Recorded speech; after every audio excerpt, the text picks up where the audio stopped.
This conference will now be recorded.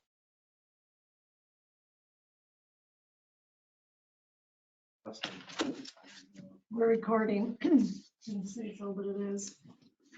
All right. The Town of Keizer Grove Planning Commission will hold a public meeting on Wednesday, October 26th, 2022 at 7 p.m. at the Town Hall at 4058 County Road N. You can also join the meeting by going to Go To Meeting. The meeting was posted at the Town Hall and on the website. I'll call the meeting to order. We have a quorum present. You have the minutes of the September 28th meeting in your packet.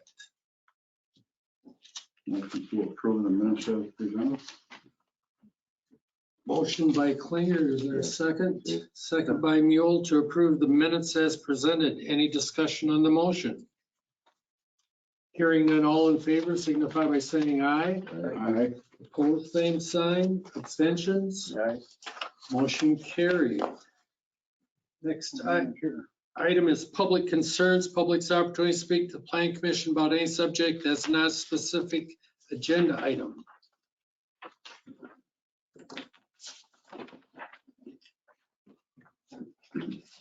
We have one sent in. Jeff, this is what I wanted you to Yep. Jeff. Okay. Yep. I don't know if you digested it at all, haven't seen it. It's kind of a question about the exception to the 2 acre lot limitation.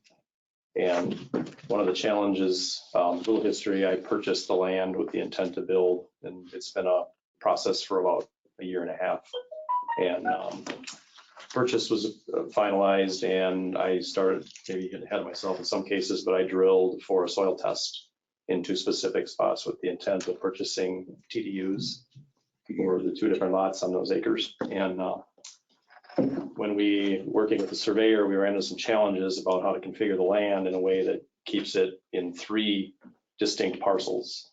And the 2 places, the place specifically that Karen and I would like to build is on the top of the hill, and it's narrow enough that I almost need the full width to create the lot.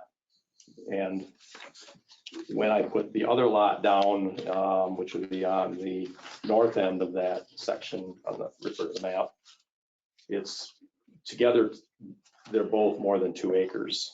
And I wanted to try to keep it 2 acres. I did everything I could. And one of the initial maps I had a 2 acre, like a 1.8 acre on the corner of Gala and Vilas. And the other one where I wanted to build was up on the top of the hill that took the back, and that left a nice agricultural area in there. The challenge I had was the agricultural was split into 2 chunks, and that's something that we may not be able to approve. And trying to get the agricultural to be contiguous, I had to make a 60-foot proposed gap, and that limits my area to 80 feet. And it's a tough build on that spot that I was looking for. So I guess I'm asking for advice and possibly even as far as approval on building a 1.8 to 2 acre lot and an under 5 acre lot for the one proposal that makes that one contiguous area of 2 residential lots, and then the remaining would be agricultural. So looking at this, where are you proposing 2 homes? You superimpose this over the top. This is a blow up of this.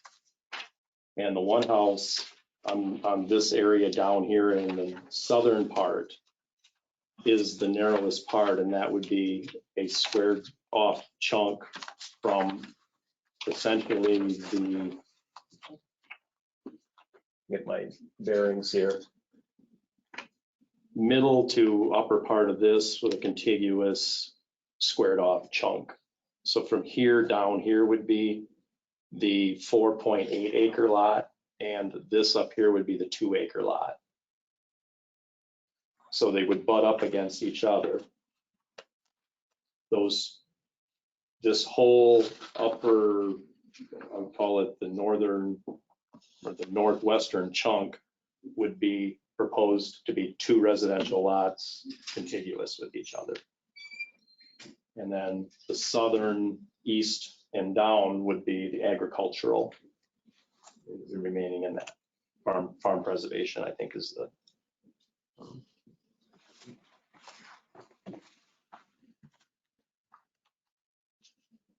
And one other, I looked at some of the rules. I'm not adverse completely, but I know I want to try to keep it under 5 because I think there's the temptation, if you have 5 or more, there's things you can do with it. I don't want to make sure I don't want any way out of it.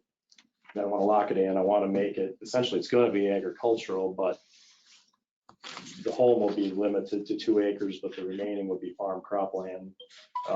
There's a difference in Yeah, yeah.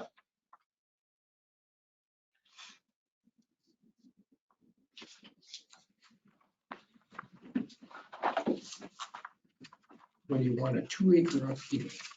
Sorry, no, this would be the, I'm sorry, yes, it is.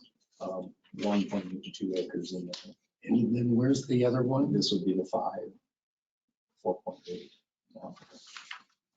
So if we kind of look at it from this perspective, this, Can you bring that up on So the screen? why don't you put the one here? Thank you. because the place I want to build is right on the top of the hill. And it doesn't allow me to leave a gap here to keep this contiguous in ag. That was one proposed choice I tried. Just So to it could see- stay ag and be part of this lot. Yes, that's, And this lot could have this as ag. You can only, it's in the IGA area, so he can only have three total lots. yeah, He can, because that was the first thing I tried was I wanted to have a lot here, this ag, and that became the 4th segment. so I don't, do you want him to point that out on the screen for you? Yeah, Yeah. yeah, that'd be great. Okay. So we're going to interrupt all the Zoom viewers watching. Ideally, you're right. I wanted to have this as a 1.6 acre chunk here. This ag all the way up to this point, and then this be a 1.8 acre parcel of residential. That, if we can allow that, that would be optimal. I would But love you that. still have the bottom end of that, Still at the So bottom then end, you'd and have you have four- this so you have as, 4 lots. you'd have 4 lots. And that isn't gonna fly with the IGA. Maximum 3. Maximum of 3, and they have to be clustered. Right. So plan B was to possibly keep the lot here down to 1.8, keep the lot here to 2, but leave a strip. But that strip has to be 60 feet, 6 inches or something to that degree. That narrows this up to be like 80 feet. And then I think you got to have 30 feet from your house. And you're talking about too narrow to build. Unless you've got a strip of a trailer. Take a long, straight. Right. So the alternative was to ask the commission if it's possible to extend that to basically eliminate that 3rd segment of ag and make this ag a residential of 4.8-ish acres and a 2-acre lot here. That keeps the 3 chunks. So 1 chunk here, 1 chunk here, and 1 chunk here.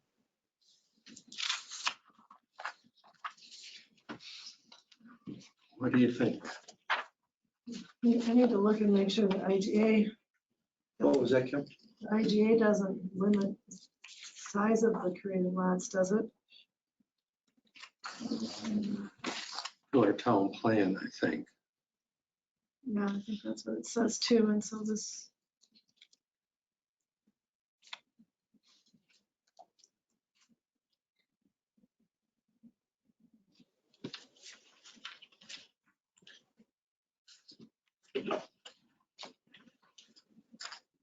On this picture, this X right here is where you want to put the house. Yeah, yeah. And the other thing is there's perks on there too. Yeah. Where it's been perked. This proposal would allow the perking to not have to be redone. That's what I'm best on that.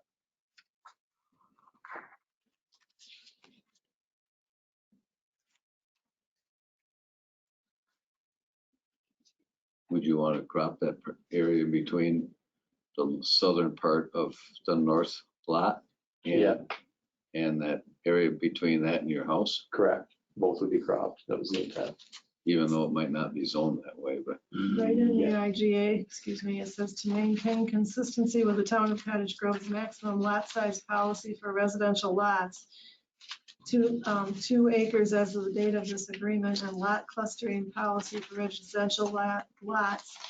Lands under contiguous ownership may be divided into 3 parcels. So it is talking about the 2 acres. Yeah.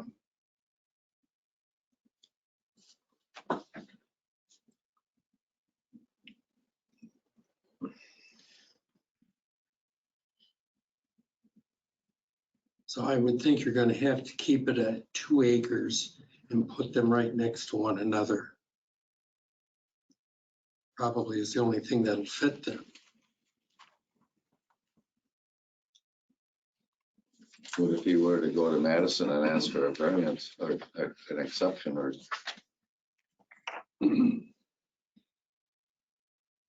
Could ask them.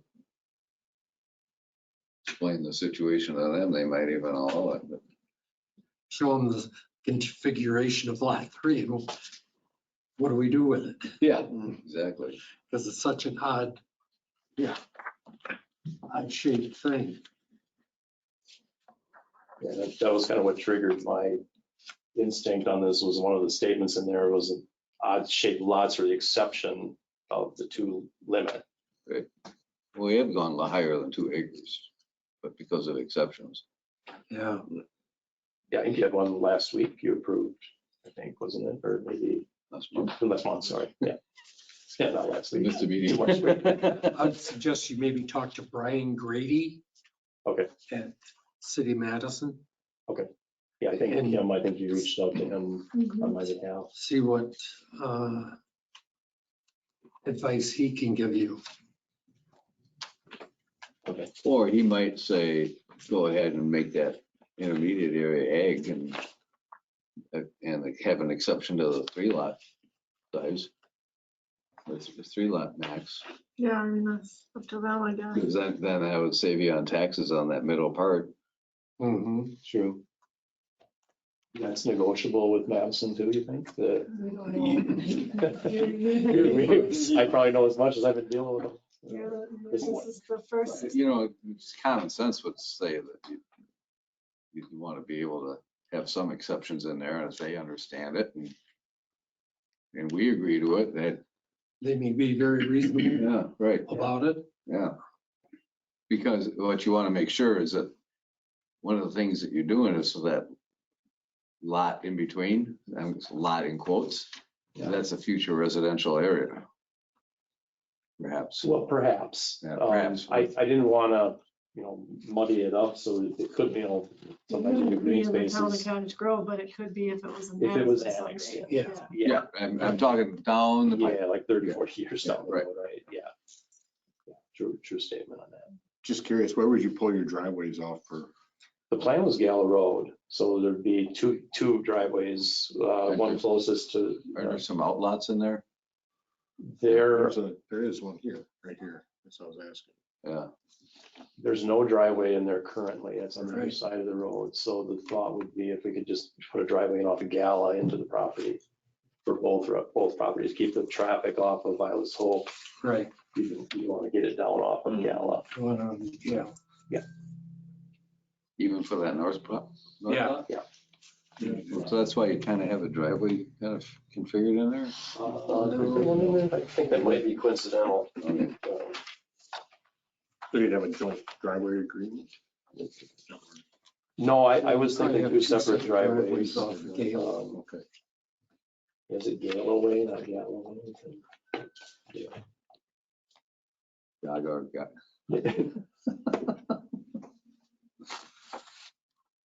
I think that's our That's advice is, advice, is maybe talk to Brian and see how okay, amicable they are to one way or the other. okay. There wouldn't be any Dane County discussion at this point. It's you guys and Madison. Yeah. That's a great answer. I went from that way. Okay, All right. thank you. Good time. You bet. Any other public concern? I just have a question for purchase of a property. And your name, please? Kevin Raymond. There's a small Can parcel, you spell your last name? RAYMOND. Just looking to purchase a small property not too far from here. It's a 2.8 acre old commercial, and 2.3 acre commercial right next to each other, right down the road from here. It has a little building on it and then a storage shed. I'd like to buy it for my business, but the question is, before I purchase it, is could I expand on it? Is it a possibility? I know that I'm probably not getting that answer tonight, but is it a possibility? To expand the commercial zoning? Yeah, On the same footprint or larger land mass? a larger, Additional it's land. like a half acre commercial and the rest is 2.3 is the farmland for Oh, I see. You're talking about the place that's on the corner of Ridge and. Run Ridge Road. Ridge and BB. The old Lane Garage. No, Yeah, the old green gas station. Ridge and BB. Yeah. Yeah. for now, I'm just gonna I would clean up the two little buildings, just get them looking nicer, but eventually I'd like to expand that, put a nice little commercial something there. But if I can't expand it, it's like, just looking at, I got ping pong back and forth. They said, come to you guys. So Yeah. Yeah, because you already have commercial zoning, we allow you to expand it as your businesses tend to grow. Okay. That's all I need. Okay, Thanks, John. any other public concerns? If not, moving on to Benjamin Larson, EMS Properties LLC, applicant and landowner petition to change the conditional use permit 11462 for the veterinary clinic, pet boarding and pet crematorium at 2416 County Road, MN, to allow for expanded services. Yes. Hello. Hi, everybody. Good evening. Do you guys have a copy of any materials? Okay, and then the site plan that I had, okay, perfect. Okay. So long and the short of it is there's two structures on the property right now that I would like to replace. So in the almost exactly the current footprint that they stand, I'm looking for permission to tear them down and build more modern solid structures for the purposes of expanding the pet boarding, grooming, daycare, and well, the veterinary is not like a standard veterinary clinic that you'd encounter elsewhere. It's more because we have the pet cremation facility. It's more of like an end of life care business, so it's a little bit different than a normal one. But we don't really have that. It's not. It's kind of for future. Right now, we're only doing pet cremations. We don't really do a lot of veterinary care, but it's possible in the future. Right now, I'm looking to expand what now is there's a white coverall building that's, it's not like a permanent brick and mortar building. It's a covered Plastic. yeah, for indoor play and for the dogs. And I would like to replace that with a solid structure that we can climate control and have a few different rooms for dogs to play in. This one? Correct. Yep. And I would like to do it. All the indoor, or the building itself would be the exact same footprint as what the covered structure is now. And then I'd like to consider potentially replacing the house with a kennel building. And that would be, again, very close to the exact same footprint of the house, looking maybe to expand it out into what is now all paved area by maybe 20 feet and saying it that way. So instead of maybe being, I think the house is about 35 feet wide now, making it about 50 feet wide and potentially 90 feet long, although of course the plans are not, I don't have any actual architect, drawn up plans yet. I was looking to take this step We'll first. see those later. Yeah, exactly. Yeah. I was looking to take this step first to see if, it's a possibility. And we would also need to expand the parking to accommodate this. I was informed that we need, based on kind of my projections, we'd need about 21 parking spots. And you've got 19 now. I actually drew Drawn in, out. I thought I drew in the additional ones. I could be wrong. Like, I only count 19. Oh, you count 19, okay. I tried to expand a little, basically it'd be expanding out on the long stretch of parking spots, because that's, To the south. yeah, to the south, or we could do a few across the driveway, like where the house is now. In that area, there is a culvert that I want to not interfere with, for drainage, so we probably have to avoid that, but anyway, we can find a way to get the parking done, but I just, that would be that's pretty much the only expansion into what is now a grassy area. Otherwise, it's all over already paved area or existing structures. So These areas up here would be new though. those, yeah, but those are all outdoor, like a lot of it Play natural yards. surface play yards. Yep. Oh, so then you lop that corner off here to be on the setback?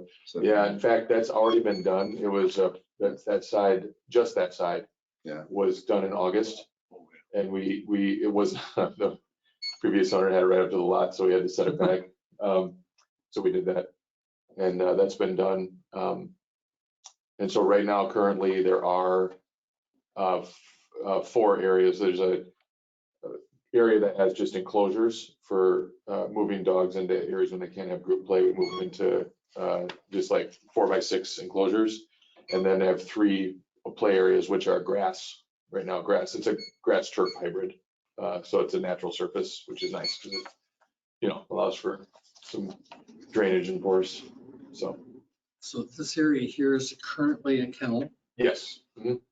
What are these 2 going to be? Okay, is it up here? Can I show you? Okay, so what I was thinking was this right now. So you see I drew this line in. Right now, there's 15 feet between this proposed line and what currently is this play area, open play area. And what I wanted to do was bump out the play area to even up at the edge of the current structure building here, and make this 2 play areas. And I wanted to cover, that was I'm sorry, I forgot about that. That's I would propose building an open pavilion like you'd see almost in a park, just 4 poles or relatively with a cover, so we can Shade. yeah, for shade, and to avoid, like, if it's light rain or something like that, we can still use it. And then this half would be open. So basically I'd be expanding the play area 15 feet this way. So instead of 40, I believe right now it's 48 by 48. Right now it'd be 64 by 48. And this portion of it would be covered with a pavilion. And the current kennel building would remain the same. We're not doing anything with the structure of that building. So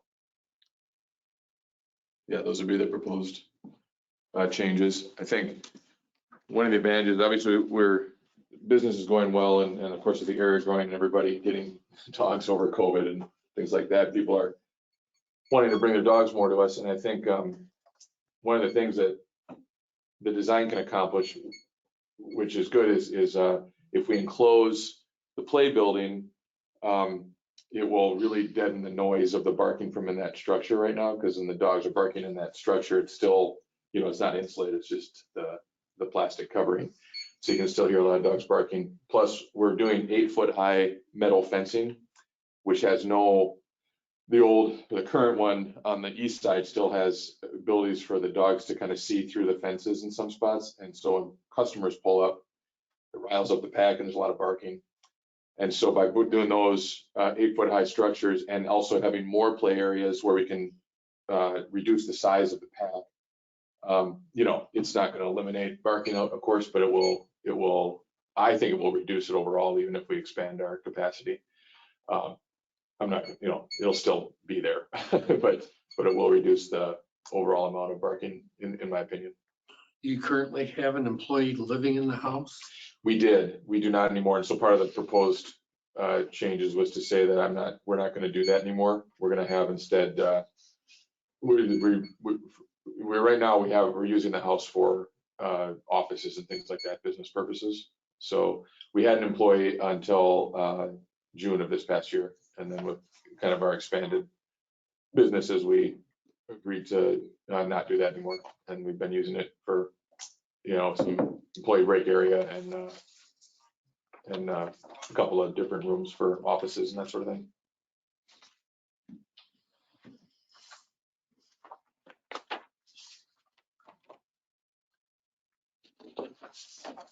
I believe that is part of the conditional use permit. I took that off of the proposed CUP, Residential? the residential, yeah. Yep.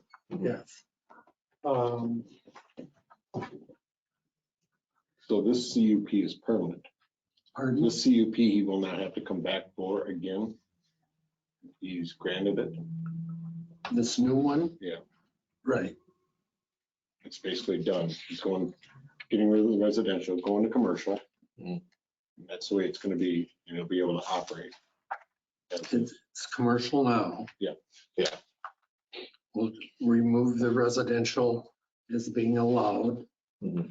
And he wants to change the hours and the number of animal units. Yep, animal units, and then I believe employees too. And yes, You wanted to go from, was it 5 or 6 employees to about 20? But you only have 15 on the site.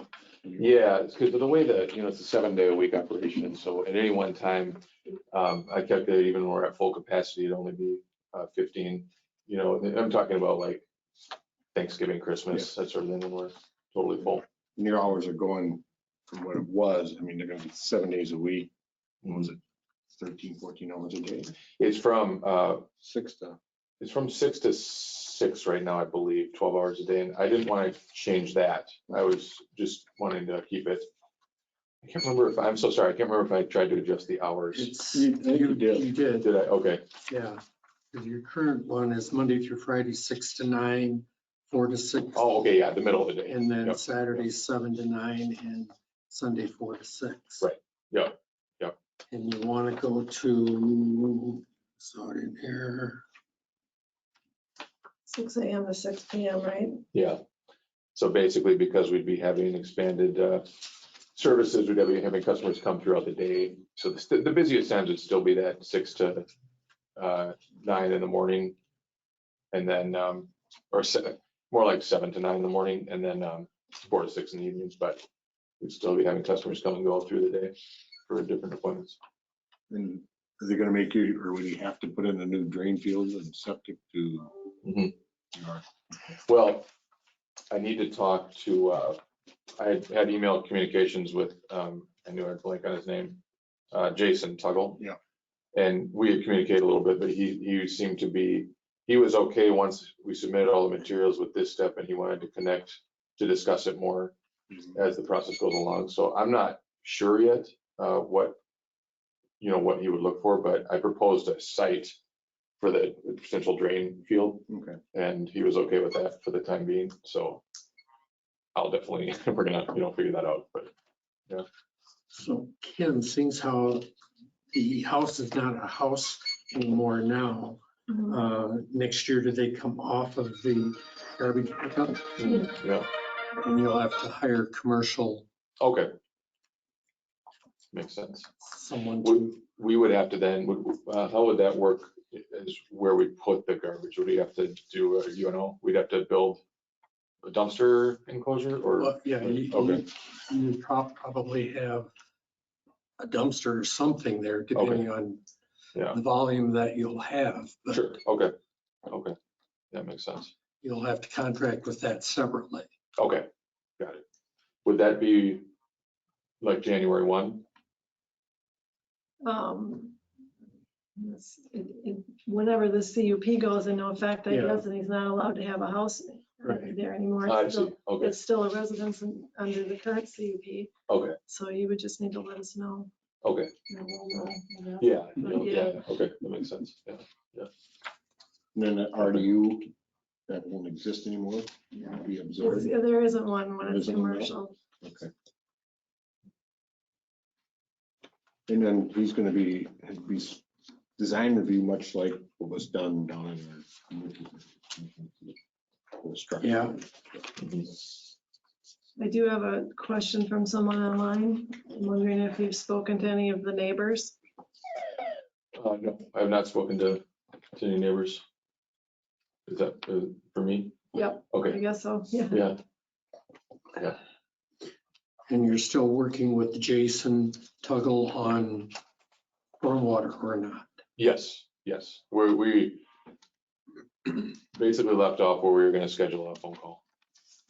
And him and Rachel Holloway, we were all in that kind of the chain email there, and I got additional materials that they asked for over to them.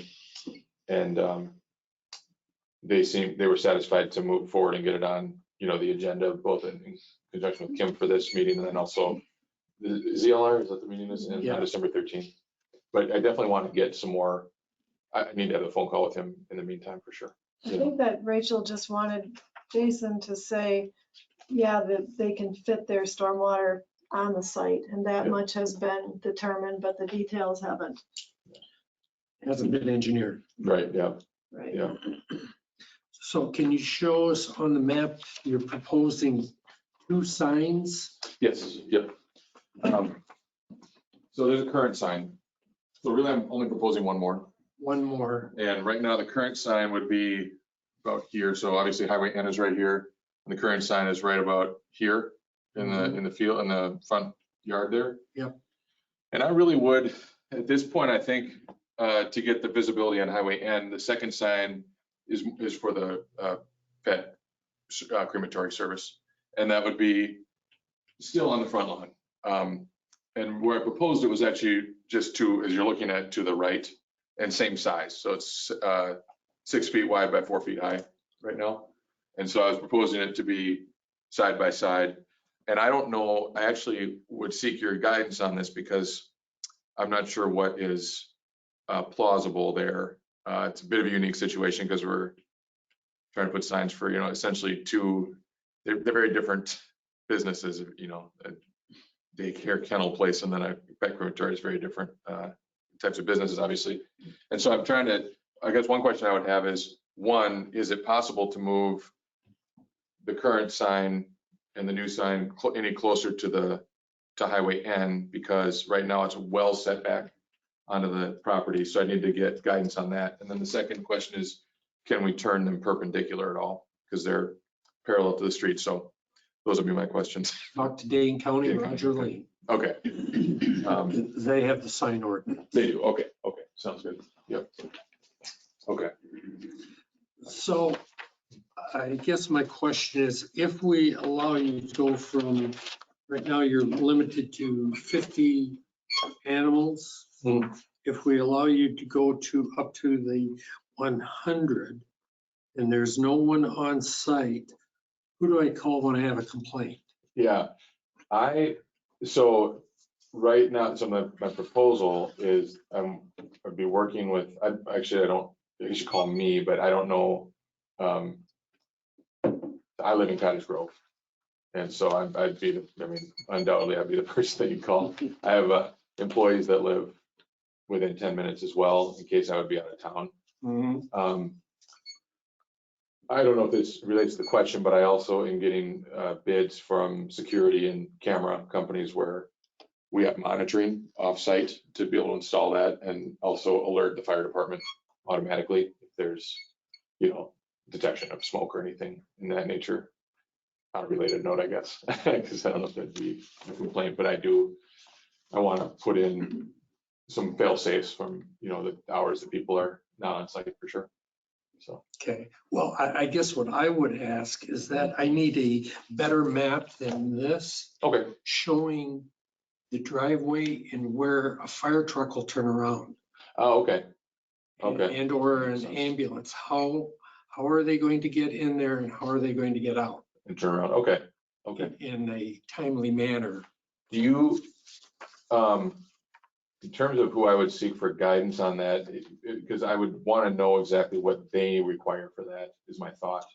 We have a big paved area now where I feel like, I've had a couple times of delivery is dropped up a semi truck and they've turned around.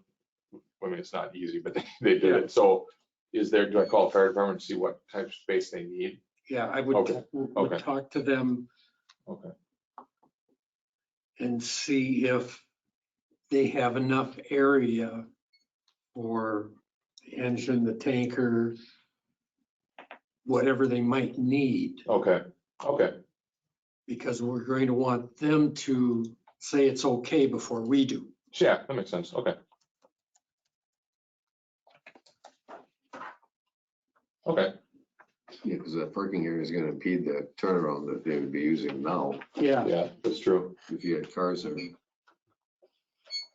No, that's right. That's a good point. Now you don't have a problem, but change the parking area and Yeah. have cars there, Yeah, you would. for sure. Yeah. Okay. No, that's And I helpful. assume this is the paved driveway now down Yeah. there. Yeah. And you're gonna leave that? Yeah, well, I've never had that. Well, I guess maybe the surveyor looked at it. I'm not sure if that falls within the rules right now, as far as how far anything can be set back, or is it? Because the line looked like it was right up where the lower building is. Mm-hmm. And so we can adjust that for sure, rip it up, because I do want the pavement all the way down that hill there needs to be redone. So I could only, I could have it redone just to the setback line. Because you won't get access to end there. Yeah, right, exactly. Yep.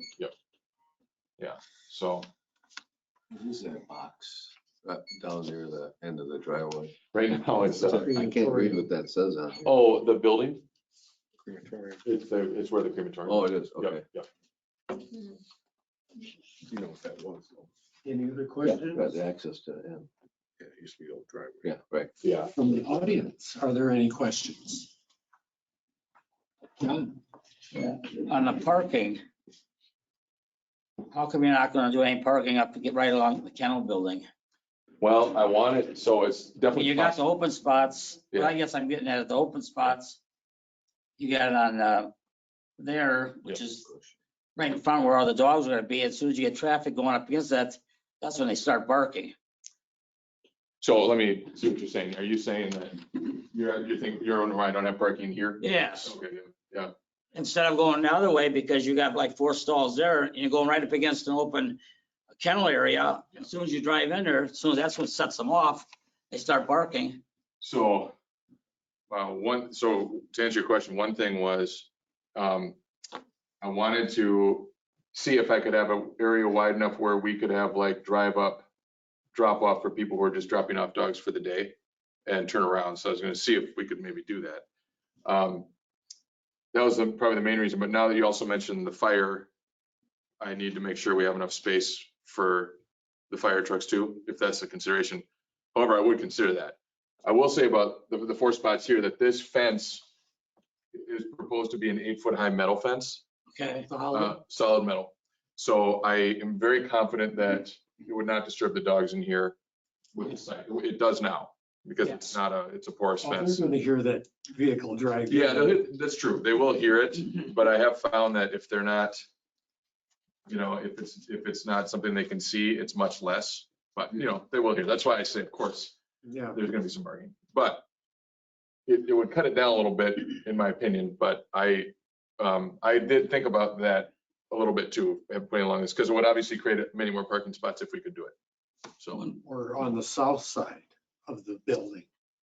down here, yes. So right now, this is where the drainage is, and the drainage field that I proposed was like in here. Because I thought that'd be the best spot, it's like the lowest spot. And right now, the drainage does come around here, goes under the driveway here and drains onto the field here. And so I feel like we could probably put some parking right in here, because this would be a high point where we could do it. Right now, there's a concrete pad off the end of the house, and we could fit 5 spots, I'm thinking. It's about 50 feet, but I don't know. We'd have to have it engineered. Where are you gonna go with your vet clinic? The vet clinic is gonna be a room or a subset section of the kennel building in here. Okay. Yep.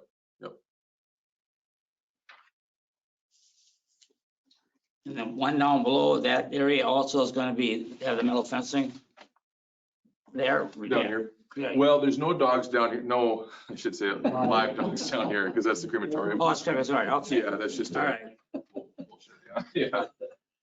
but you got a play area there. Right? Or no, so play areas are up here. East side play areas. Yeah, so that's. Oh, yeah, okay, the arrow's going up that way, all right. Yep. Mhm. Oh, I'm sorry. Yeah, my wonderful handwriting probably. Okay, I didn't, Confused you there. I apologize, but yeah, yeah. no. All right, thank you. Yeah, you bet. I do have another comment online saying it's a significant increase in the number of dogs. You could word that there, that means there will be increased noise. And I suggest you talk with all the neighbors before he makes additional plans. Okay, yeah. So how many neighbors would be the yellow house across N? Yes. That'd be Chris.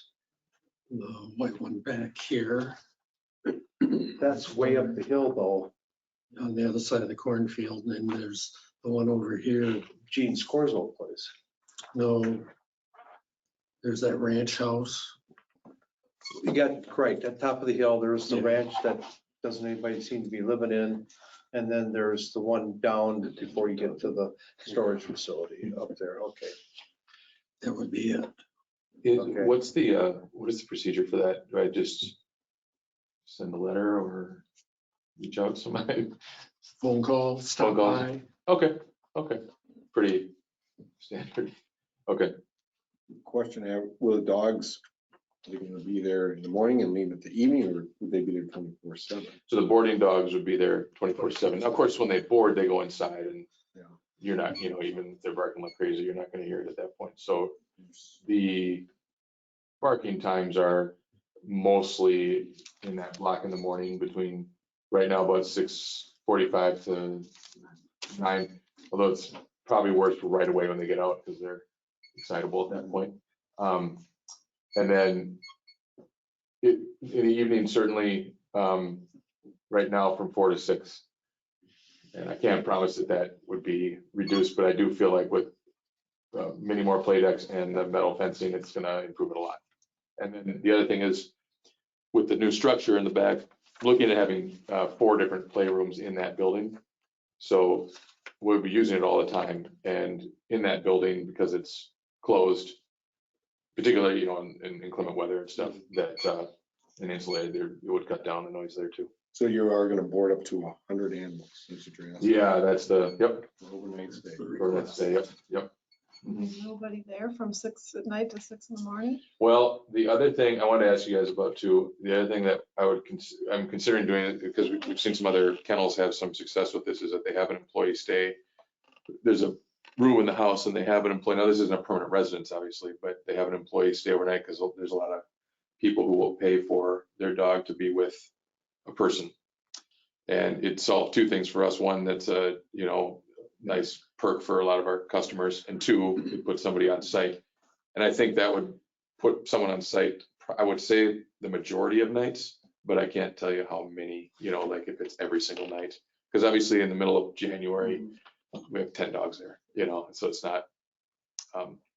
So it'd be more like shift work as Yeah. opposed to a residence. Exactly. Yep. Yeah. They'd be paid to stay the night. Yep. Yeah. Yep. With maybe a handful of dogs in a bedroom, basically, that we'd set up. And, yeah. So, sorry, I forgot to mention that. That is something I'd like to consider. We're not doing it now, but I'd like to consider it and see if we can get approval for that or what. I don't know if we need approval for it or what the case may be. And all of these buildings would be commercial, so you have to go through the state. Okay. Yep. Makes sense. Right? Mhm. Okay. And having them detached might help you. Especially that play building, Okay. so you don't have too many square footage, Yeah. too much square footage Yeah, for makes sense. needing sprinkled. Yeah, that's true. I've asked about that before, and I think it's 12,000 square feet, and you have to have a sprinkler system, so, yeah. So are you planning anything other than have a person there or video to safeguard the animals in case there's? In case there's a problem, yeah. Yeah. No, we have carefully laid out all the enclosures to where we have a lot of fail safes for dogs who might scoot out a door or something along those lines. Even right now, we have fencing set up so that once they enter what is now the kennel building, they can't get out. I mean, because there's gates that close on all sides, and we have, a door into a lobby, and then two doors going back into the kennel building. We close those. We have doors that secure them in the play yards and double gated play yard systems, so that we just never have a dog that gets out. Even if a dog got out outside of the building, it's all gated off, so they can't escape right now. So from a escapee standpoint, we've got that. The fire and video would be the closely to monitor it. And then have, hopefully, I would love to be able to have a person there, all every night pretty much if we can, but kind of have to see how that goes. Of course, having the sprinkling would help defer that effect. Correct. Yeah. So It would. It's Yeah. good and bad. Yeah. And that would be a situation where, to my understanding, do we have enough? It requires a certain amount of water pressure and enhanced It can well. get expensive. Yeah. Yeah, for sure. Yeah.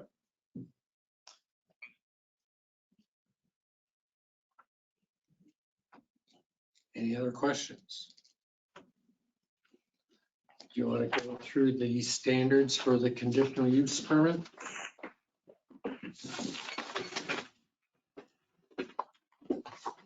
First one is the establishment, maintenance, or operation of the conditional use will not be detrimental to or endanger the public health, safety, comfort, or general welfare. Expansion of this facility will not do any harm to public health, safety, comfort, welfare. This business as currently constituted does not do any harm, and an upgrade to better facilitate more options for indoor dog play will serve to reduce the amount of noise from barking dogs. Is that answered? Does everyone agree with that? I guess they agree. Number two, the uses, values, enjoyment of other property in the neighborhood for purposes already permitted shall be in no foreseeable manner substantially impaired or diminished by establishment, maintenance, or operation of the conditional use. The answer is the construction of 2 new buildings to give more options for enclosed indoor play as well as additional outdoor play yards, which will have better fencing, will serve to limit stimulation of the dogs and reduce noise so that the enjoyment of the property in the neighborhood will not be affected. How is it now? Huh? How is it now? Who are you asking? I'll ask the neighbor, how is it now? Fair? Because he's gonna add more dogs. I mean, I work up on top of the hill and I'm there every day and, yeah, I can hear a dog, but I mean, certainly not like it's 50 feet away and not hundreds of them, I'll have somebody else say it bothers them.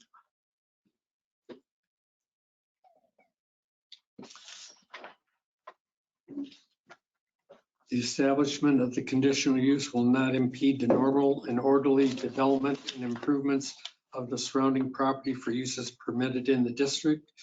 The proposed buildings are within the same footprint of the current structures, and so no expansion outside of what currently exists is proposed. This will not impede the orderly development of surrounding properties. Agreed?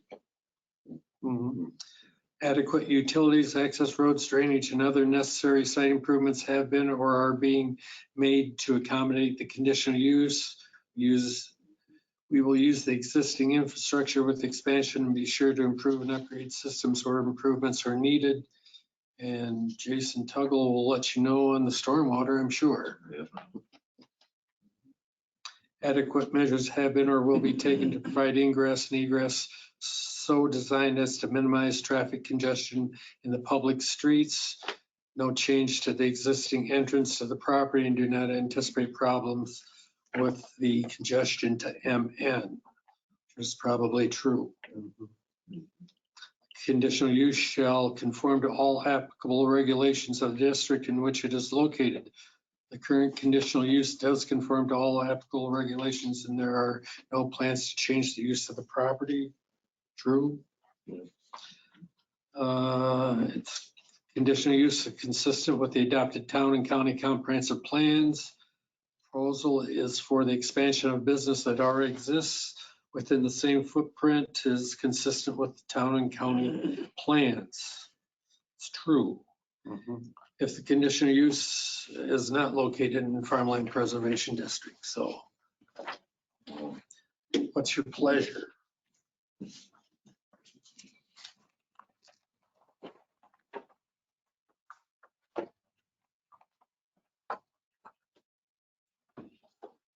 You want to, You want to see better maps, correct?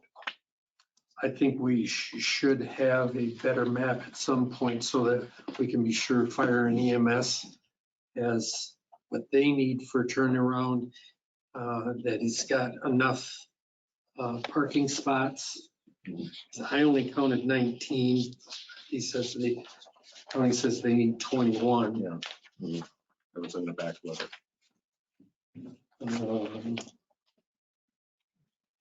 So then you'll have to make arrangements for garbage pickup.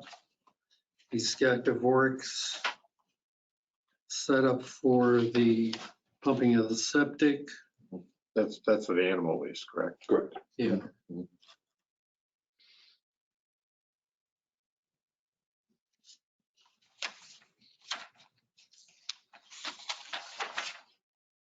So what's your pleasure?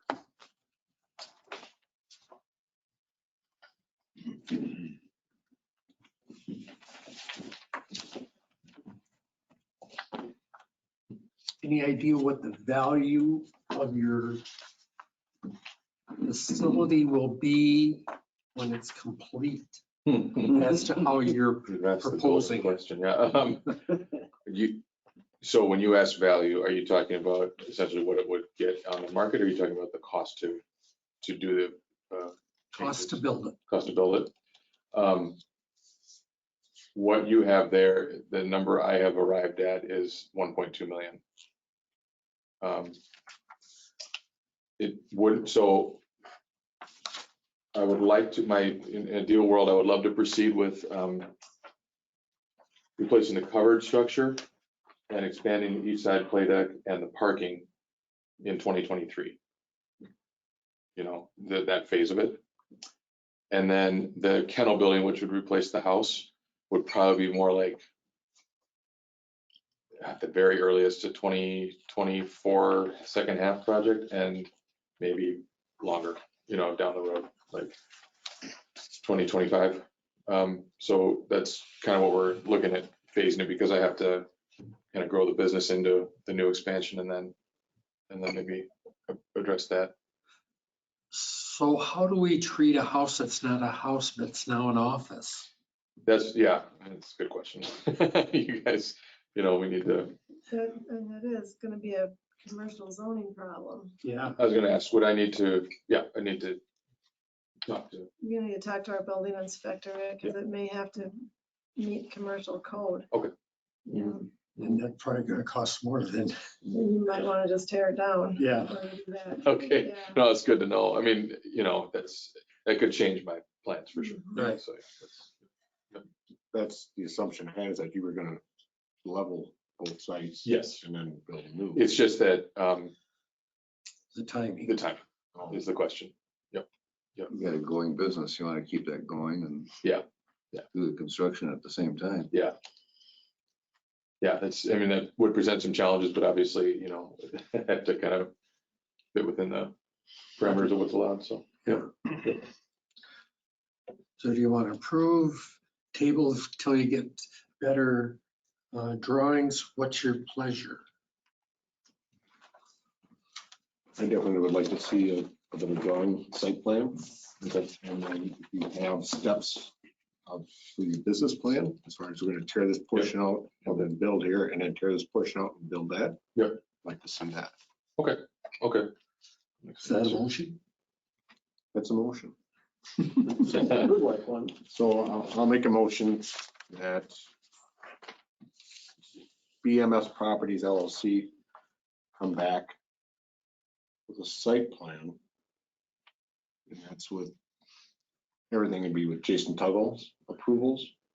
It'd be with your revised parking area, Okay. the fire, how EMS is gonna come in and play into there with the area that don't need for turnaround. I guess the issue with Tuggle and stormwater, that's, could take a while.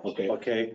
I mean, we can do it contingent, that particular portion for stormwater, get your drawings and everything else like that. And if all that would pass muster. Yeah, because once he has that, he can show that to Tuggle and Tuggle could say, Correct, 'cause you I'm- do or you don't need this or Correct. that. And it's not like you can change the stormwater. I mean, if Tuggle thinks it's good, Yeah, it's Yeah, not like I mean, you're gonna that's say something correct. different. yeah. So with He's the, already looked at it, and said there is room to do it, right? Yeah. It's just a matter of yeah, he has, and so laying it all out. with the revised site plan, would you want as much as I can give you on stormwater, basically? Is that kind of idea? Okay. Yeah. Okay. And also with lighting. Yes. Oh, yeah. Yeah, well, that's design review. Right. Well, that's, okay, never mind. Map of the layout then, Of the buildings? the building, Okay, yep. Your parking parking. and dimensions so that we could tell or show to fire and EMS that they have enough room. I guess would be. And dimensions of the driveway so we could show fire and EMS. Okay. What they would. Dimensions, okay, got it, yep. Okay, so what is it that he doesn't have now that you need yet exactly? I got mixed up there. Sorry, we're not gonna worry about stormwater. So what is it not that you want that isn't already on his maps that he's showing you? What more do you want to see? We want a better laid out Just clean it up and map of where everything is going. So with dimensions, are you saying? or-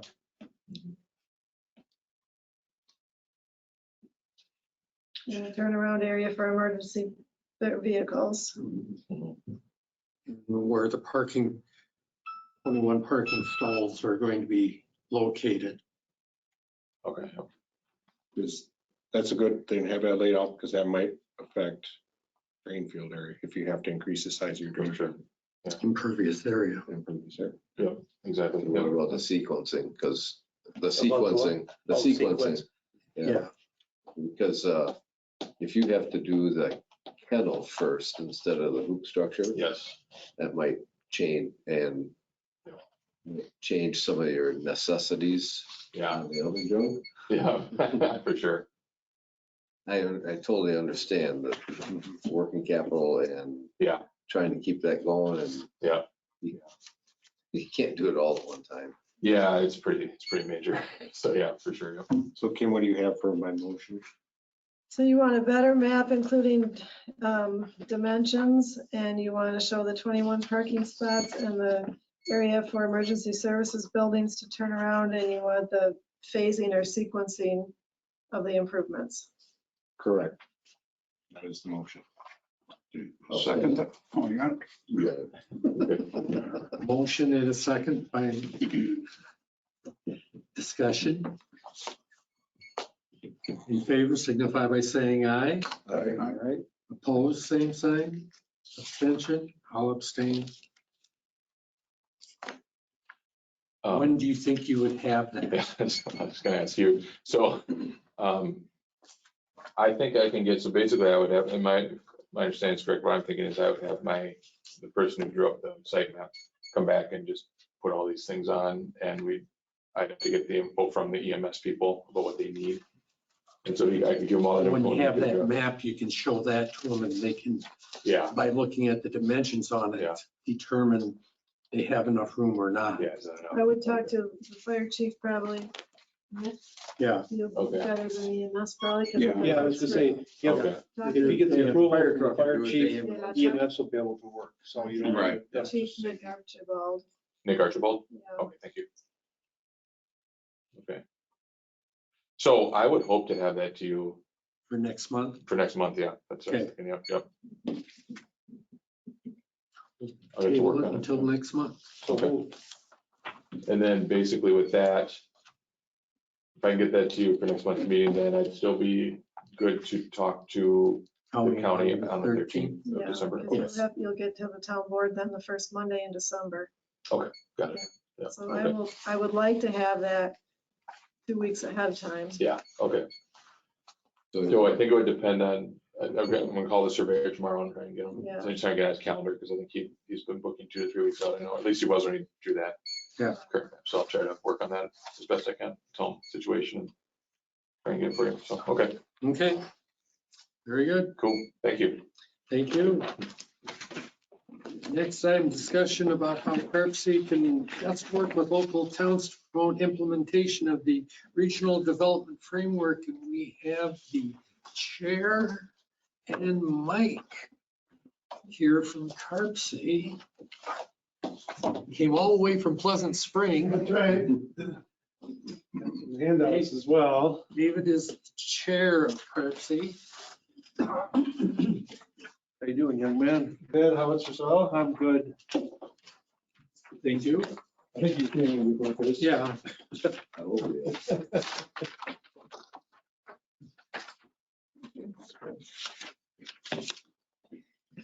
And thanks for inviting us.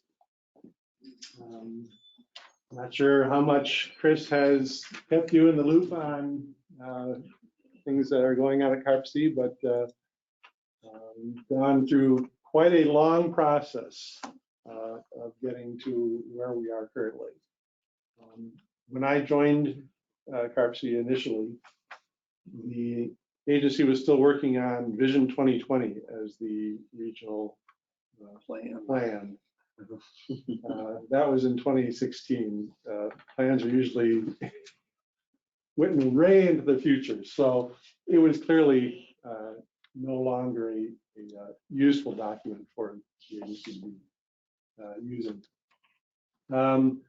And so the effort to come up with a new plan took many steps. The first of which was a Greater Madison Vision Initiative, which was to go out and actually survey residents, municipal leaders, community leaders, key players throughout the region, and ask them what's important to them. What are the things that you value, and collect all that information to see what our community looks like in terms of their priorities. And there was a lot of consensus, some differences as well, but depending on whether you're in an urban area or rural area, there's some differences there certainly. But in general, much of what we heard was very much in alignment with other people's thoughts as well. That information was brought back to then a steering committee that looked at that feedback and developed goals and strategies that would, if followed, achieve the outcomes that people were saying they were concerned about in that value survey. And then that went out for comment from municipal leaders and community leaders as well, came back and eventually resulted in what we call the RDF, the Regional Development Framework, which is a guide of how the region could develop in a way that would meet the objectives that people said were important to them back when we started. We are not a land use regulating agency. Our charter, what state statute says when creating a regional plan commission is that we are charged with developing a plan to guide the development of the region. You guys are the implementers of a plan. Plan commissions throughout the county consider individual applications, and their decisions determine how our region grows.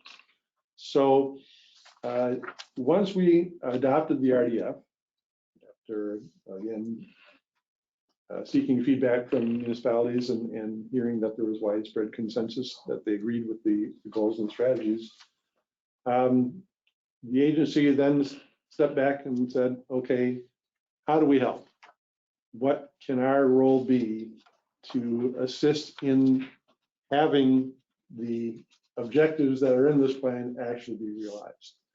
And so we formed the Proactive Planning Committee to go out and gather input from bodies like you to bring that information back to the agency in order to determine what our next step is. How do we best move this forward and be a resource for you as you do your individual plan? So that's what we're here to do, is to listen to you as far as your thoughts on the RDF itself, on the goals and strategies, if you've had opportunity to look at it, and to hear about just issues and concerns that you have as planning commission members and town residents on growth issues. So I'll throw it open for questions, comments, and see where it all takes us. My question, has CARPC or anyone ever looked at the current amount of farmland that we have today or next year, whatever, determine how productive it is as to how many people it will feed? I mean, I can remember when the Midwest was known as the breadbasket of the world, but I haven't heard that in 40 years probably. And we keep eating up farmland, but are we going to get to the point where we aren't going to have enough farmland to feed the population? I mean, I think the reality, my opinion, the reality of our current food systems is that, you know, we're not obviously growing the food in Dane County to feed Dane County's population.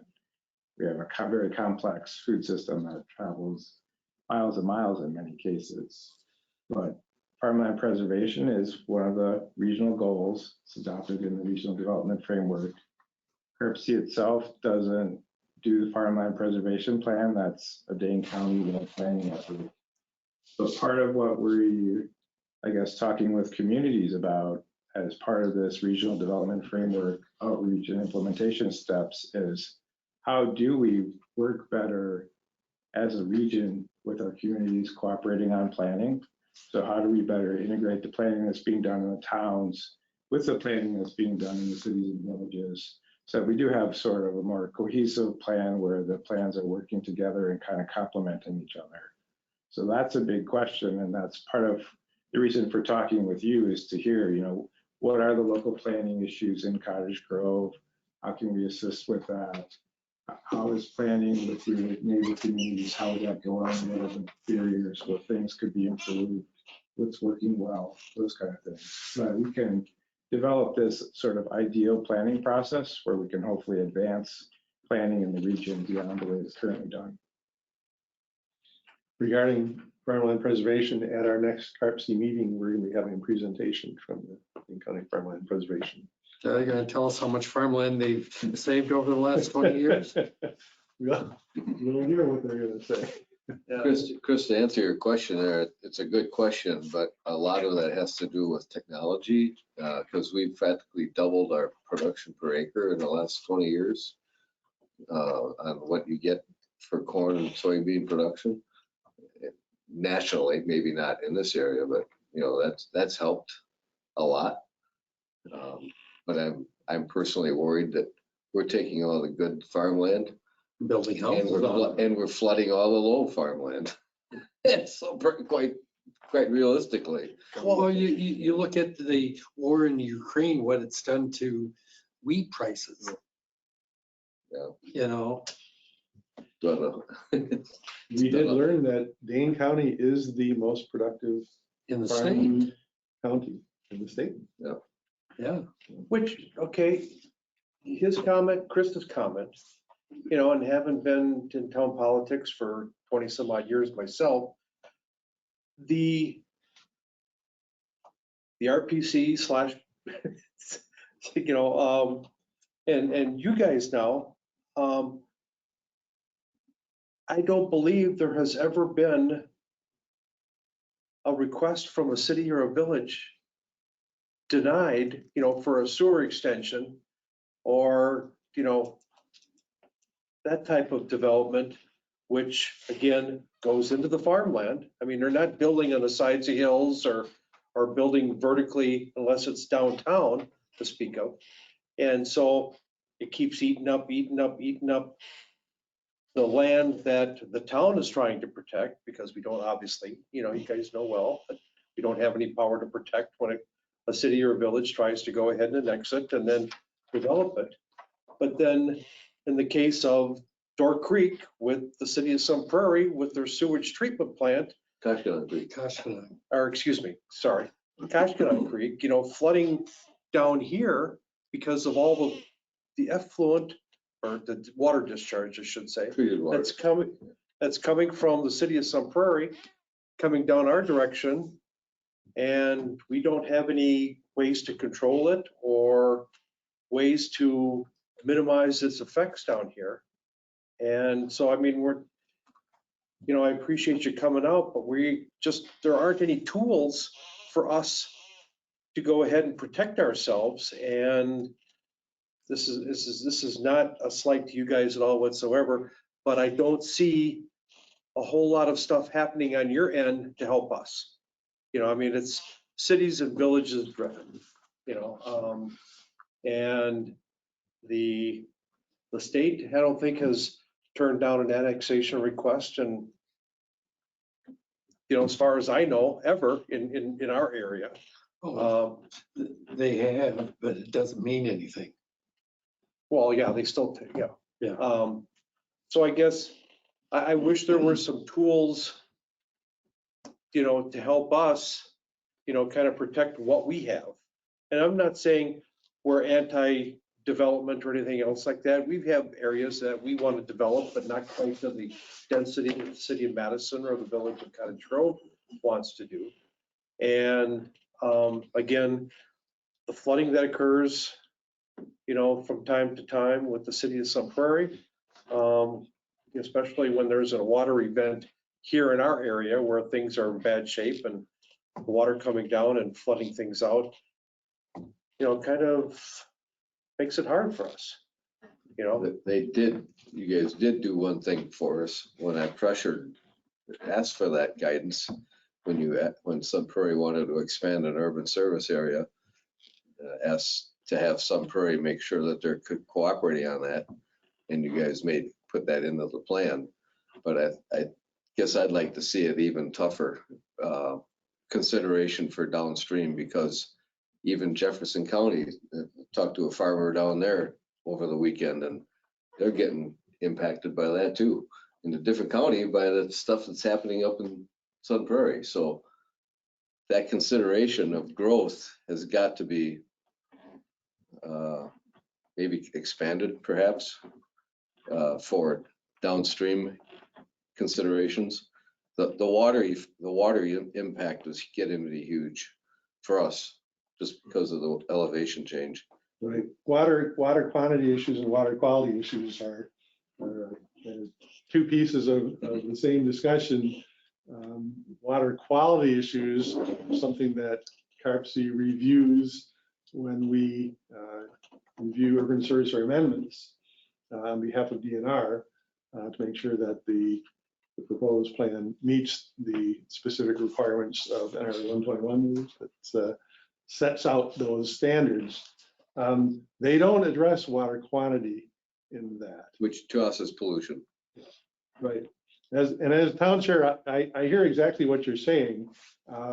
As my experience at CARPC is that it does no one any benefit to imply that CARPC is a regulator of land use when we don't have that power. No, I understand. So what we saw as a critical need was for the agency to pivot from acting as if we are, only to, at the end of this day, not be able to do anything, to instead look at how do we move the conversation much earlier in the process, rather than talking about things when urban service area amendments come to us.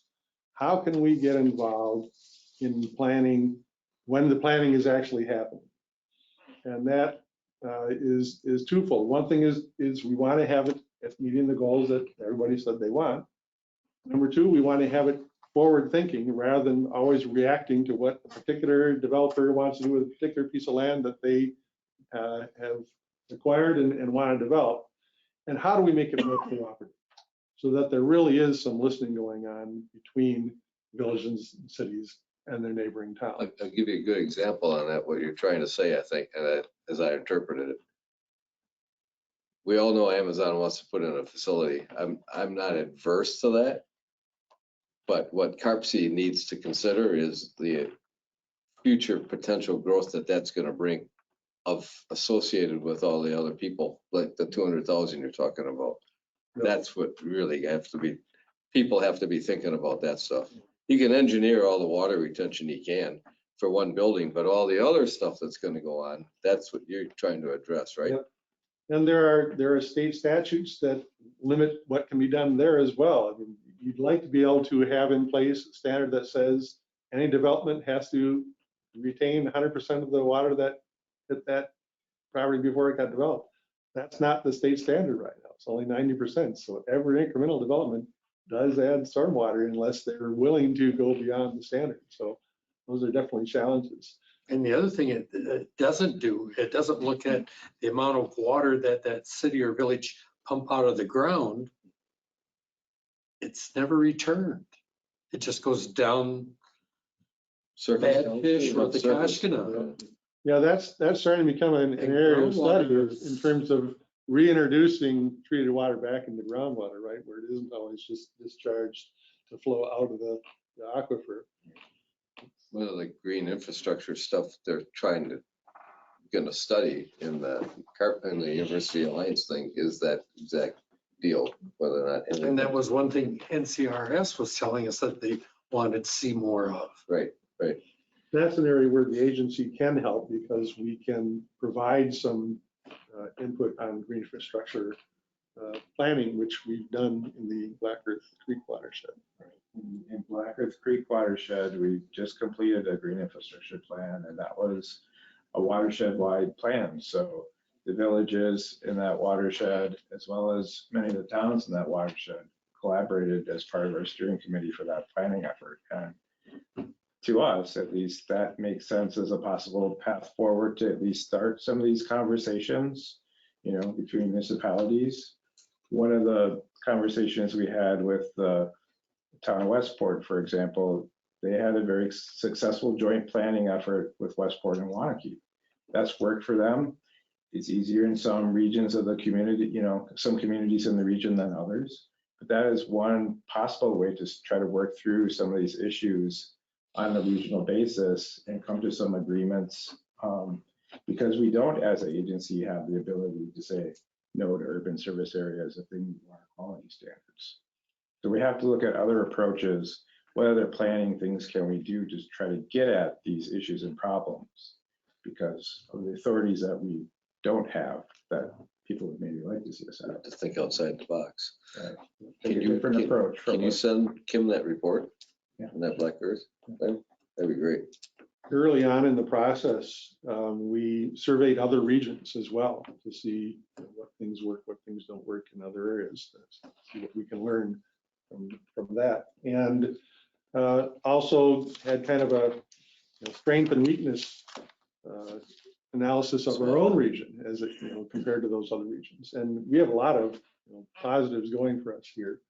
One of the things that is a challenge is we do have fragmented government where planning is happening at all these different places, and yet you want that to be a cohesive thing. And that's difficult when you have that fragmentation. So again, how do we promote that cooperation? And we've been going out and talking with cities and villages as well and making this same argument that we need to be working more together as we plan rather than simply being reactive and letting development happen to us if we want to have the region be what we say we want it to be. And that gets heard at cities and villages as well. They have their own issues that they're thinking about as well, but we're seeing that there are models that could be held up as examples of how things could work that are better than other examples that we have within the same county of you know, times where it did not work well at all. You have examples on watershed And we end up seeing, governance? as far as working together, Yeah, watershed governance. well, again, the Wanakee and Westport is an example of planning that took those issues into consideration as they formed a joint comprehensive plan for their two entities. There are other areas in the county that are considering maybe going that same route. So those would be ways to at least have the conversations happening rather than what often happens, you know, from my perspective, sitting on Carp C, when very acrimonious service area amendments come to us, you know, that it's clearly that's a failure of something earlier in the process. And the failure is often an unwillingness to even communicate with their surrounding municipalities. And so you end up with town residents, I'm one, who feel like this is happening to me without me ever even having to have, you know, the opportunity to have a voice, because the only people that count are the people who are living in the village or city, because they're the ones making the decision. Town residents don't get to vote on annexations. So We saw that in Verona. yeah, And we saw it here in the village of Cottage Grove with some Prairie residents for the Amazon. but on the other hand, our most recent service area amendment that came through from Sun Prairie was a lot smoother because they did do some reach out in advance. There was conversations. They talked to the neighboring landowners about their concerns and incorporated that into their plan. And the landowners were reasonably happy with, you know, the outcome. So it can be done. What I see that is the worst outcome is, and this is what I've been preaching to cities and villages, is if you take the attitude that the town residents, town representatives are going to be opposed to anything you do, you're never going to make them happy, so don't even bother talking to them. That is a terrible strategy, because you are not even listening to what could be some very good input to your plans. Plus, you are just showing that you don't care at all about their opinions. And that just makes the reaction more hostile, more unpleasant. And in the end, nobody really wants that. The cities and villages have developers who want certain things, but developers don't want that controversy either. They don't want to have Acrimonious. yeah, that's not their preferred outcome. Now the trick is how do we replicate the good examples throughout the county, and it's certainly not something that we can do immediately. But our hope is that we can at least show that there are other ways to do things, and that might put some pressure on particular entities that are less willing to be reaching out for input, that maybe they want to think differently about how to do things. And maybe citizens of their municipalities might get on board and say, hey, we shouldn't be just letting a developer drive everything that happens for our region. That's another key component of the visioning process that started the whole thing off, reaching out to community and finding out what they think is important. And we're going to iterate that process and go back and reach out to them again. We've seen this work in other regions of the country where you build a kind of an ethic that if we want to have the place we live and love continue to be the place we live and love, we've got to be thinking about these things. We can't just let things happen without thought. So it's going to be a process. There's no way around it. And nobody wants to pay for it. Yeah. Well, that's one of the things that we're trying to sort of identify as part of this proactive planning process too, is how can we, as an agency, incentivize communities planning together in a more cooperative fashion? What are things that we might be able to do to help with that? Whether it's to help provide, funding as far as joint comprehensive plans, through our staff time, or some other mechanism that we might be able to provide some incentives to encourage communities to plan together. I'd be interested in hearing, your perspectives on planning efforts with neighboring communities like the Village of Cottage Grove and City of Madison. I mean, how has that generally gone? How do you feel those conversations have gone? Do you see possibilities there for that, or is it really difficult at this point in time? I think our conversations with the city were good. Yeah. They were able to, we wanted a long-term 40 or 50-year plan. They were able to look at that and see the benefits of it. Whereas when we tried to talk to the village, they couldn't plan that far ahead, which was, if you're on a plan commission and you can't look 20 to 40 years out, why are you allowing anything to be built? Because it's going to last longer than that.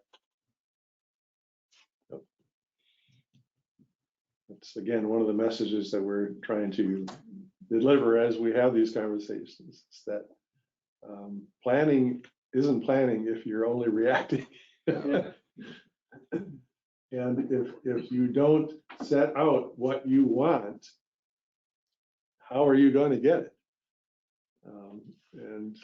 Sometimes that just doesn't happen very well. I don't think the state wants to get into setting rules for everyone to play by equally.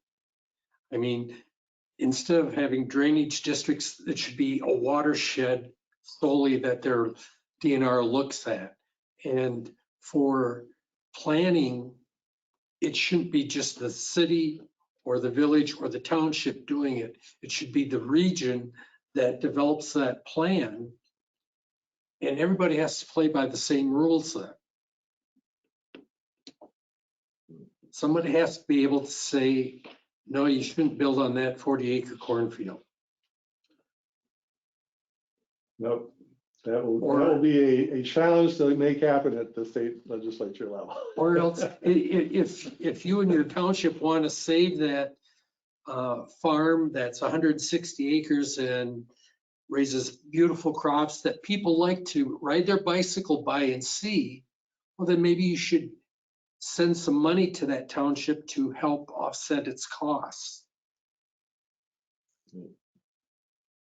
There are ways that you've seen tinkering around the edges be successful. For instance, back to that stay-on requirement, which there was a period where CARPC was attempting to require 100% stay-on versus 90, and we were told 90 is the state standard. We can't require anything above that. But due to the increasing volume of precipitation events that we're having, the city recently came up with new standards for what constitutes a 100-year event. Those numbers have They been updated those recalibrated. figures, yeah. So that helped, because then you're not necessarily doing any more than 90%, but it's being based on more realistic numbers of what water quantity we're actually seeing. Instead of what we were getting in 1950 and more like what we're getting in 2010. Right. There have been some communities that have been able to get higher stormwater and volume control standards, but not through an ordinance requirement or a CARPC requirement, but through a developer's agreement. So they can make the case to the developer that that's, the best thing to do. If the developer says no, how do they force them to it? Well, that's just it. There has to be an agreement, right? There has to be something in there for them. Yeah. To incentivize them to do it. But, so, there have been a number of communities that have successfully done that at this point. And part of it becomes salesmanship, I think, where a developer, they can call their lawyers and, say, we're going to do this because we're allowed to do it and that's how it's going to happen. But if they want relationships, which they do, they want to work with communities.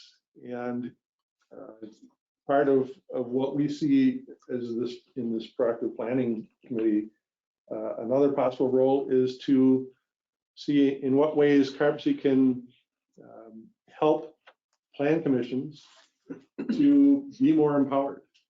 I don't know about your particular planning commission, but there are a lot of them that have difficulty getting people to serve, and they have turnover and don't have a lot of training when new members come on board. And I'm on the planning commission now. What do I do? And you get a book. And it's like, but what is the mission of being on the planning commission? And the mission of the planning commission is you are the gatekeepers. So that's another message that we want to see if we could deliver through training, through like an onboarding service that we could provide to planning commissioners, particularly in villages and cities where oftentimes they don't take charge of what their communities want. And they kind of follow what their administrator or mayor or village president is pushing. And we'd like to empower those planning commissioners to stand up for good planning. Things how they live in the community. Exactly, right. And again, bringing it back to the ethic that we're all here, we all prioritize these things, but yet we can buy 1,000 cuts if we don't think cooperatively and big picture as all these individual decisions get made. Other than Westport and Wanakee, have you seen other towns and villages plan together? That's the only joint comprehensive plan that exists to date. We asked them specifically how they made that happen.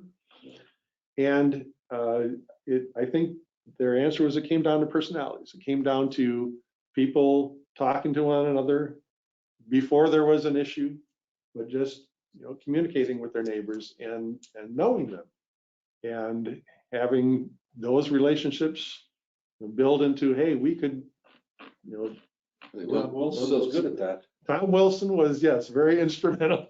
But one of the things Westport has going for it in this regard is that they have their own sewer districts, when a lot of townships don't. So they're almost on the same footing as Village of Wanakee with sewer areas, right? Am I right on all that? It gives them a little bit of a different status. They still are subject to annexation, just like any other, but they're. But the developer may want to stay in the town of Wanakee. I mean, the town of Westport.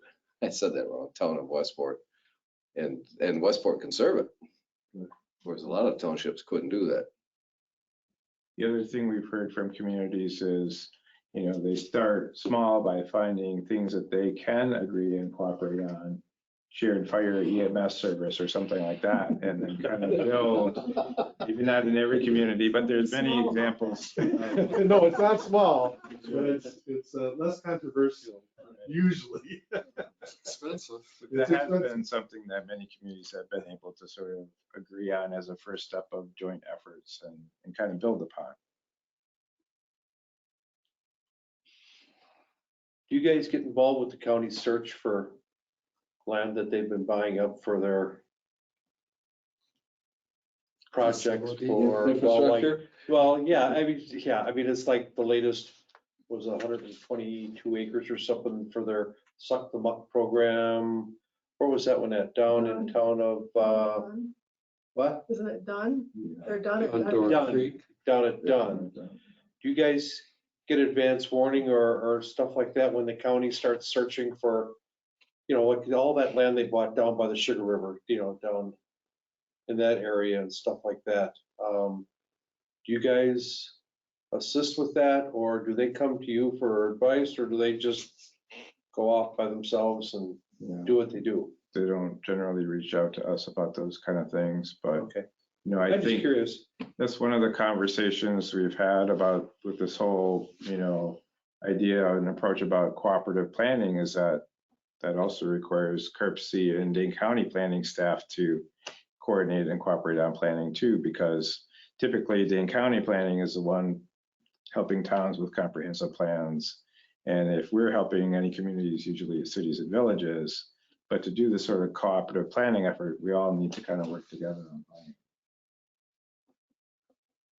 There was a joint work group between Lakes and Watershed and CARPC a couple of years back when we were dealing with the after effects of the flooding, that was looking at ways of providing a mechanism for higher standards of water retention to be applied to redevelopment. Even though the site may not be able to do it, if you have a system where they could purchase the ability to retain water at another site through some type of trading system, then you'll be able to have a higher standard on the redevelopment that wouldn't be able to achieve economically if you had to do it on the site. So we were involved in that effort earlier on. The county is now proceeding with that further. I don't know if it's actually up and running yet, but the idea is that it's one watershed. If one development can pay to have infrastructure put in somewhere else that will assist the issue, that's a good thing, rather than just saying, well, that site's not suitable for retaining any more water than it is, and moving on. So that's a potential help for that issue as well.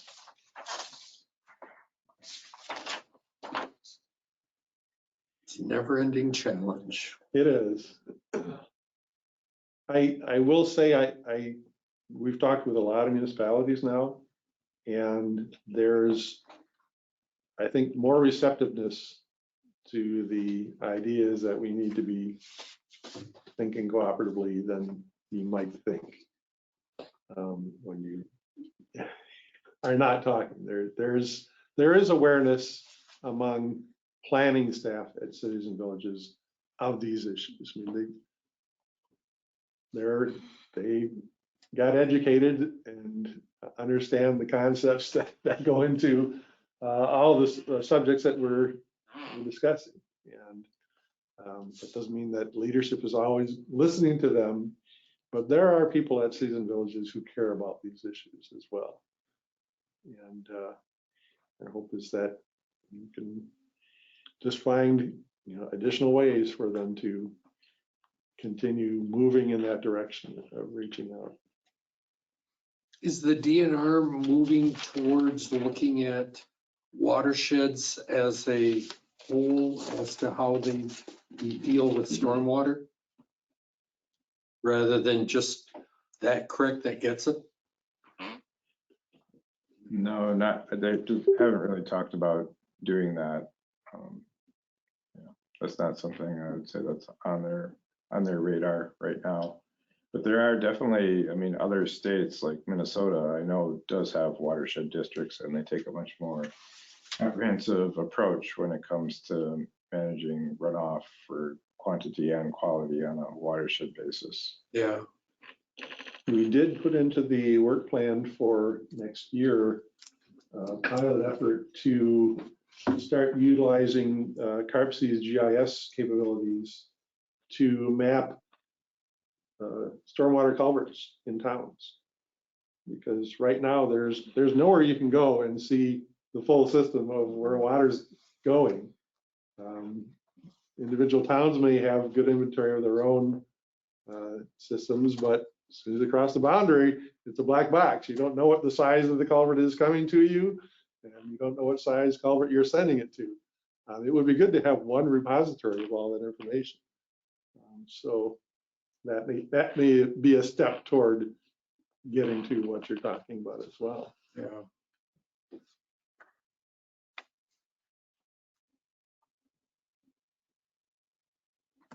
other challenges out there that, The S word, The what? the S word, Oh, yeah. solar.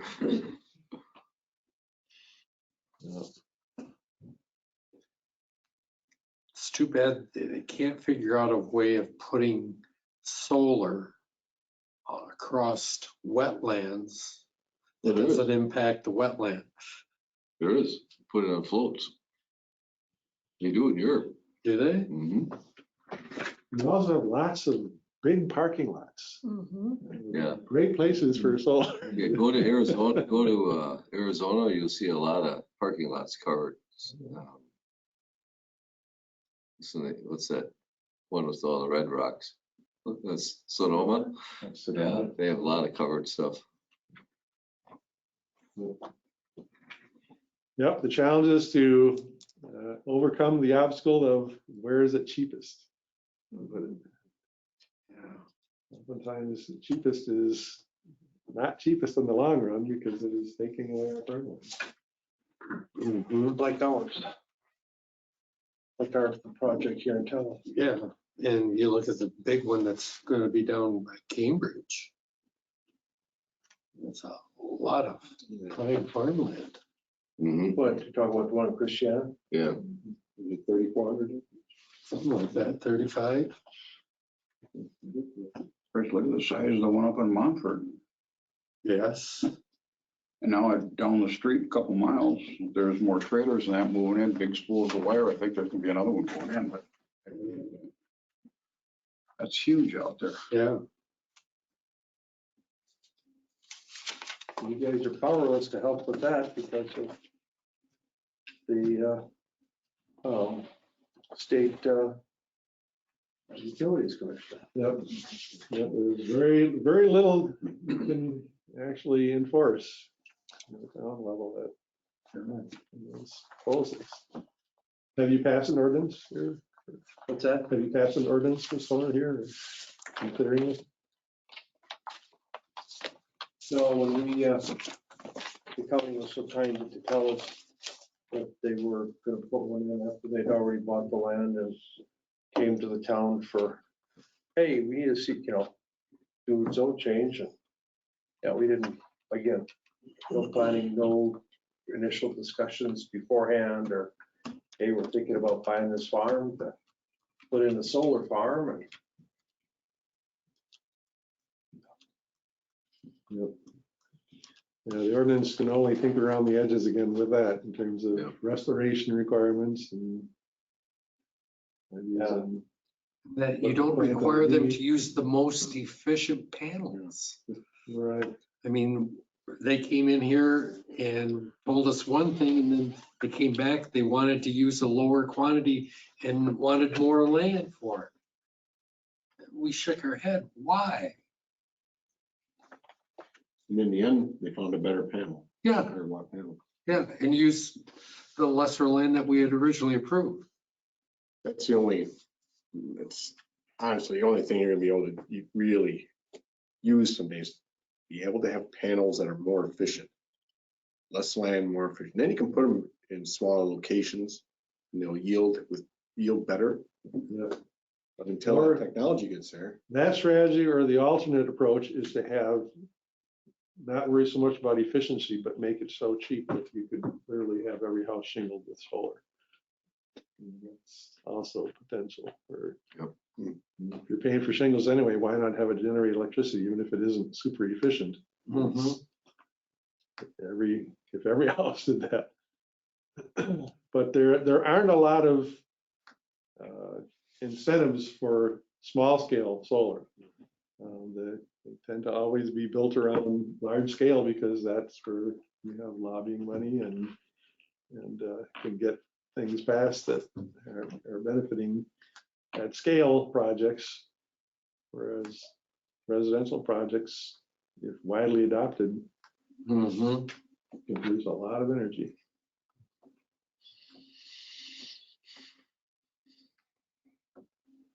Anything else I can think of to? No, I'll just say, I mean, we appreciate your time and input, and, our goal is to try to help improve planning in the region. So it's kind of, this is an open conversation and you have a conduit through Chris to bring things to the Regional Planning Commission at any time if you have ideas on how you can sort of help improve planning and collaborative planning in the region between communities. I know it's not an easy task, but we'll be a better community and a better region for it if we can achieve it, even small steps in that direction. Yeah, it's worth the effort. Although progress can be slow. Okay, But if I look back, Chris, to where we were in 2016 to now, I see some measurable progress in a lot of areas. Just in terms of a willingness among the various players to consider options other than the way things have always been done. too much rose in those glasses. Yeah. We'll see. Yeah. Okay. Any questions? Thanks for coming out. Thank you. Appreciate the opportunity. Make a long day. Motion? Thanks. Did you make the one? No, Mike Oh, did. I'll second. Second, all in favor, signify by saying aye. Aye. Opposed, same sign. Never. We're done. Thank you. You end up having a good turnout at the open house? A very good turn.